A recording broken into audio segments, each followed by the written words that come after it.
Section 491 CrPC हफ्से भेजा क्या होता है, इल्लीगल और इम्प्रॉपर कस्टडी में क्या फ़र्क होता है, सकलिंग बेबी या नाबालग को अगर कोई छीन ले तो उसको कौन सी रेमेडी इख्तियार करनी चाहिए, बाउंडेड लेबर या ऐसा मज़दूर जिसको उसकी मर्ज़ी के बिना काम पर रखा गया हो तो वो कौन सी रेमेडी इख्तियार कर सकता है, अगर कोई प्राइवेट पर्सन किसी बंदे को उसकी मर्ज़ी के बिना एक जगह पे रख रहा है तो उसको क्या करना चाहिए।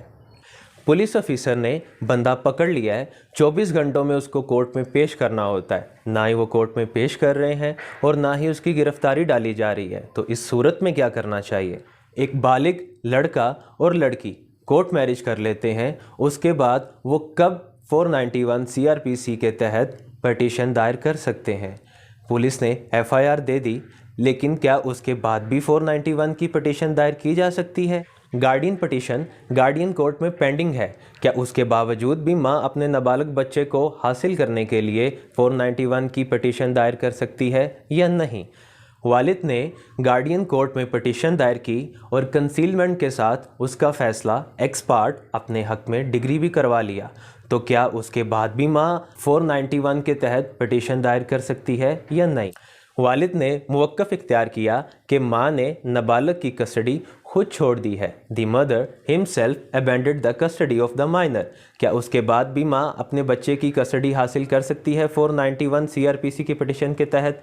और इस तरह की मज़ीद प्रपोजिशन आज जानेंगे हम आज के इस सेशन में। Hello, welcome to our channel university of citation. जैसा कि आप जानते हैं हमारा आज का टॉपिक है सेक्शन 491 सीआरपीसी के तहत एक पटिशन फाइल होती है जिसको उर्दू में हब्से भेजा कहते हैं और इंग्लिश में हेबियस कार्पस कहते हैं।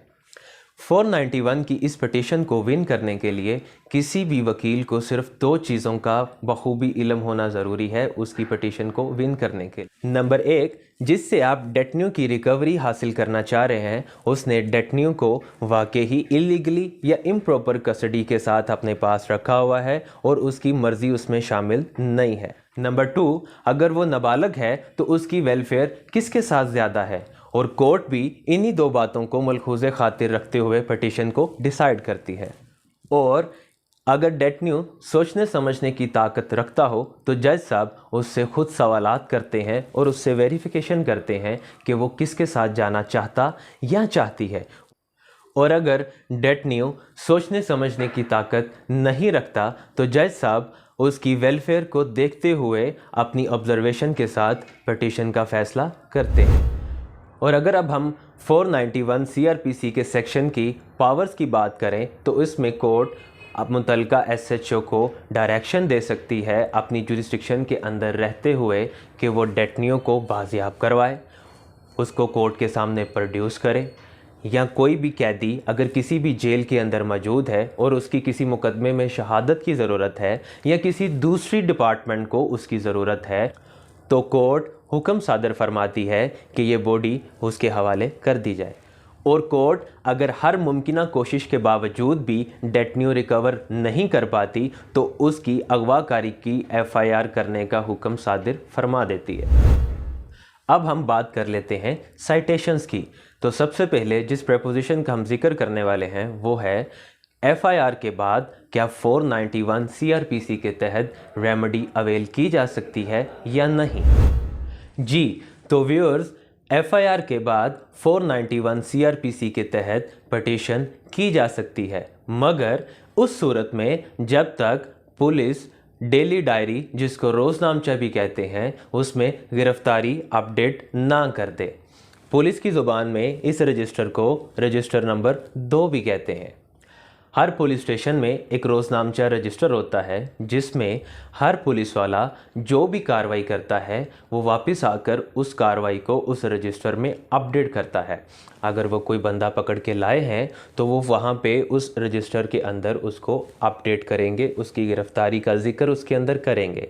अगर वो ऐसा नहीं करते तो वो इल्लीगल कस्टडी का इर्तिकाब करेंगे और आप उस डेटन्यू की रिकवरी की तरफ जा सकते हैं, जिसमें आप फ़ौरन से पहले 491 सीआरपीसी के तहत पिटीशन हाई कोर्ट या सेशन कोर्ट में दायर करेंगे, जिसके ऊपर कोर्ट बैलफ अपॉइंट करेगी। वो बैलफ जाके रेड करेगा और आपका बंदा बाजियाब करवा के कोर्ट के अंदर पेश करेगा। कोर्ट उस पर हुक्म सादर फरमाएगी। 491 सीआरपीसी की इस पिटीशन को दायर करते वक्त साइल और उसके वकील को इस बात का बखूबी ध्यान रखना चाहिए कि इस सिचुएशन में कोर्ट की तमाम तर प्रोसीडिंग्स में आखिरी वक्त तक सिर्फ आप और आपके वकील को पता हो कि डेटन्यू कहाँ पर मौजूद है, वगरना आपके बैलफ के पहुँचने से पहले पहले आपकी खबर पहुँच जाएगी और आपका बैलफ नाकाम हो जाएगा।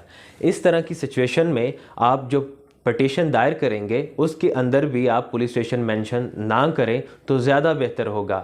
मान लीजिए आपका बंदा लाहौर के पुलिस स्टेशन नश्तर टाउन के अंदर मौजूद है और वहाँ पर इल्लीगल कस्टडी का इर्तिकाब हुआ है, तो आप रेस्पोंडेंट की जगह SHO लाहौर लिखेंगे। अब अगर हम बात कर लें इस प्रेपोजिशन के ऊपर साइटेशंस की, तो सबसे पहले 2016 PCRLJ note 103 decided by mister justice Shakhawar on 22 May 2014 habeas petition number 6275 Multan bench.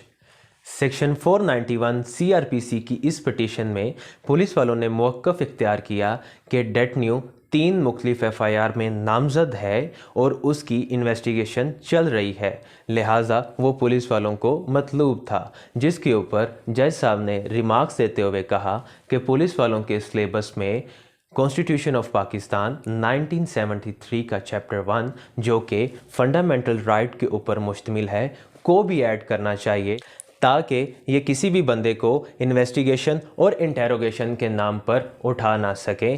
चूँकि रोज़नामचे के अंदर गिरफ्तारी मौजूद थी, लिहाजा जज साहब ने लीगल कस्टडी को मानते हुए पिटीशन को डिसमिस कर दिया। इस प्रेपोजिशन पर अगर मज़ीद साइटेशन की बात करें तो 2007 YLR 370, 1999 PCRLJ 1786, 1999 PCRLJ 1439, PLD 1958 Peshawar 38। इन तमाम साइटेशंस में जजी साहिबान ने बताया कि habeas petitions would become infructuous when detention of the detenu had become legalised और इन वैलिड कस्टडी। अब अगर हम इसकी रिबटल के ऊपर बात करें तो जो सबसे पहले साइटेशन आती है वो है 2021 PCRLJ 593 decided by mister justice Abdul Aziz on 21 May 2020 habeas petition number 2231 Multan bench. Section 491 की इस पिटीशन में बैलफ के साथ जब रेड की गई तो मालूम हुआ पुलिस वालों ने इलीगली अनलॉफुली डेटन्यू को डिटेन करके रखा हुआ है। ना ही उसकी रोज़नामचा रजिस्टर में कोई एंट्री थी, ना ही गिरफ्तारी थी और ना ही वो किसी FIR में पुलिस को मतलूब था, जिसके ऊपर उसको कोर्ट में पेश किया गया। तो जज साहब ने अपने रिमार्क्स देते हुए कहा, चूँकि पुलिस वालों की बदनीति का आंसर शामिल है और पुलिस वालों का रूल 22.3 और 22.4 पुलिस रूल्स 1934 के तहत रोज़नामचे में एंट्री होनी चाहिए थी, जबकि नहीं है, लिहाजा मुतलका SHO को 20,000 रुपये जुर्माना और वो पुलिस ऑफिसर जिसने उसको पकड़ा था मुतलका ऑफिसर उसको 40,000 रुपये जुर्माना हर्जाने के तौर पर कंपल्सरी कंपनसेशन जो कि मुतलका डेटन्यू को वो अदा करेंगे का हुक्म सादिर फरमा कर पिटीशन डिस्पोज ऑफ कर दी। और इसी तरह 2012 YLR 2631 decided by Mr. Justice Mazhar Iqbal Sindhu on 3rd February 2012 habeas petition number 170 and 709। 491 की इस पिटीशन में डेटन्यू को पुलिस वालों ने 7 बजे सुबह गिरफ्तार किया और इलीगल कस्टडी में रखा, जबकि रिकॉर्ड के मुताबिक पुलिस वालों ने अपनी FIR में 8:35 शाम का वकूआ लिखा, जिसके ऊपर जज साहब ने पिटीशन को अलाउ करते हुए डेटन्यू को आज़ाद कर दी। और इसी तरह इस प्रेपोजिशन पर अगर मज़ीद साइटेशंस की बात करें तो PLD 2013 Islamabad 34, 1995 SCMR 1283 and 1978 SCMR 83। इन तमाम साइटेशंस में जजी साहिबान ने डेटन्यू को आज़ाद करते हुए फरमाया कि पुलिस वालों ने इलीगली अनलॉफुली डेटन्यू को कैद करके रखा था। आज के इस सेशन के पहले पार्ट में बस इतना ही। मज़ीद प्रेपोजिशंस और साइटेशंस के इस सेशन के अगले पार्ट में फिर मुलाकात होगी। तब तक के लिए अल्लाह हाफिज़।